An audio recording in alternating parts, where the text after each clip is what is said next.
자, 그럼 지금 시장에서 투자 전략 어떻게 가져가 볼까요? 예, 앞서서 이제 뭐 조선업종 간단하게 말씀을 드렸지만 소외주들을 찾기에 지금 시장은 상당히 분주합니다. 왜냐하면 경기민감주, 뭐 삼성전자도 그렇고 SK하이닉스, 뭐 LG전자, 뭐 그다음에 롯데케미칼, 뭐 등등, 뭐 은행주도 마찬가지고요.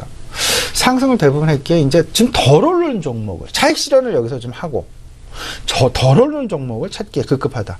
덜 오르는 종목, 과연 소외주. 전 두 가지 정도로 지금 그게 펼쳐나가고 있다라는 생각입니다. 시총 대형주 블루칩 중심에서 옐로우칩 중심으로 매기가 좀 확산되어가는 소위 말하는 좀 그 모멘텀의 변화를 통해서 시장의 투자자들의 관심 이동이 일어나고 있다라는 부분 한 가지. 그리고 그 주식 시장 그리고 그 어떤 그 영업 내지는 실적에 대한 재평가가 이루어지고 있다라는 부분. 특히나 제약업종이나 사드 배치로 상당 기간 어려움을 겪었었던 그런 업종에 대한 기대감이 서서히 살아나고 있다라는 부분에 우리를 분명히 좀 주목해야 될 것이다라는 생각을 좀 가져보게 됩니다.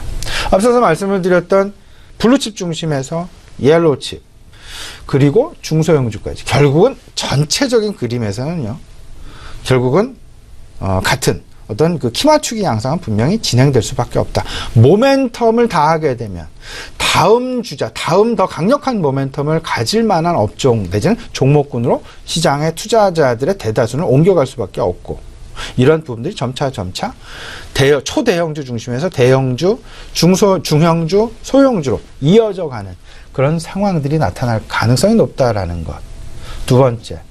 앞서서 말씀을 드렸던 어떤 그 소외주 중에서 특히나 재평가, 한미약품을 중심으로 해서 그리고 화장품 종목들을 중심으로 해서 이제 재평가가 시장 내에서 서서히 나타나고 있다라는 부분. 그들의 영업에 대한 평가 그리고 미래에 대한 가치 평가, 다시금 밸류에이션 잣대를 들이대기 시작했다라는 점.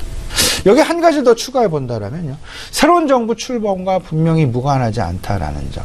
새로운 정부 출범과 최근 들어서 외국인들 사이에 그리고 외국인들 사이에 가장 크게 정량적인 부분이 아닌 정성적인 부분으로 조금은 더 드러나고 있는 것 자체가 소위 말하는 코리아 디스카운트 해소에 대한 기대감이 되겠습니다.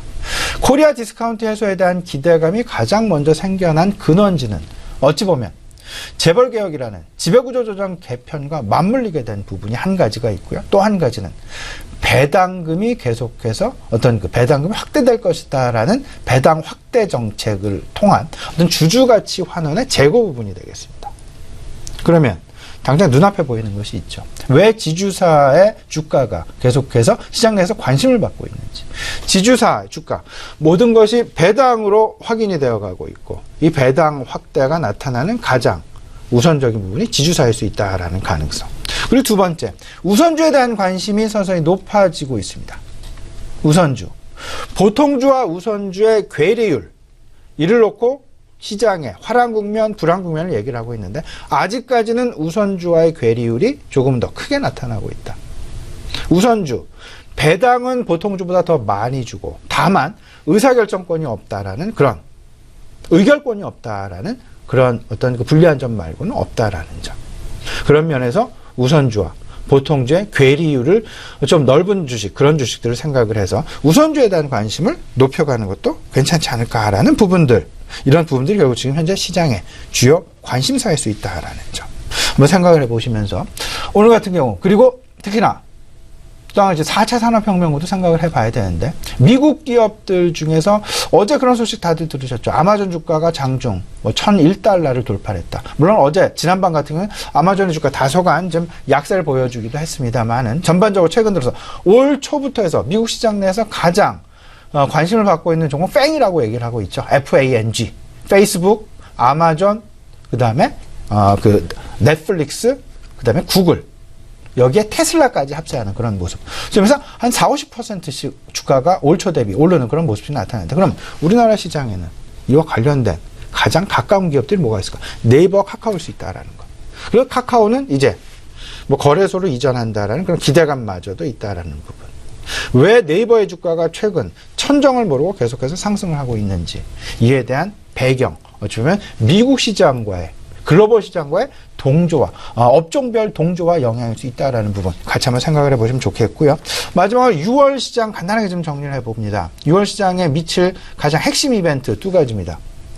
FOMC 회의 6월 13일, 14일 열리죠. 6월 20일 중국 A주 MSCI 신흥지수 편입 여부의 결정. 이와 관련된 대형주들의 움직임이 분명히 나타날 수밖에 없다라는 점. 이 부분 생각해 보시면서요. 투자 전략 한 세 가지 제시해 보죠. 코리아 디스카운트 해소와 관련된 부분. 정책 관점이 되겠죠.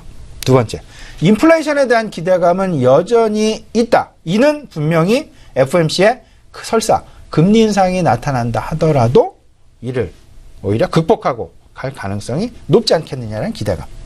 세 번째, 차익 실현의 저평가 종목들을 계속해서 찾아 나설 텐데 그 저평가 종목 중에 대상에는 장기 소외주, 그리고 중형주, 옐로우칩, 그리고 정부 정책과 관련된 수혜업종 이런 부분들로 분명히 포진이 될 가능성이 높지 않겠느냐.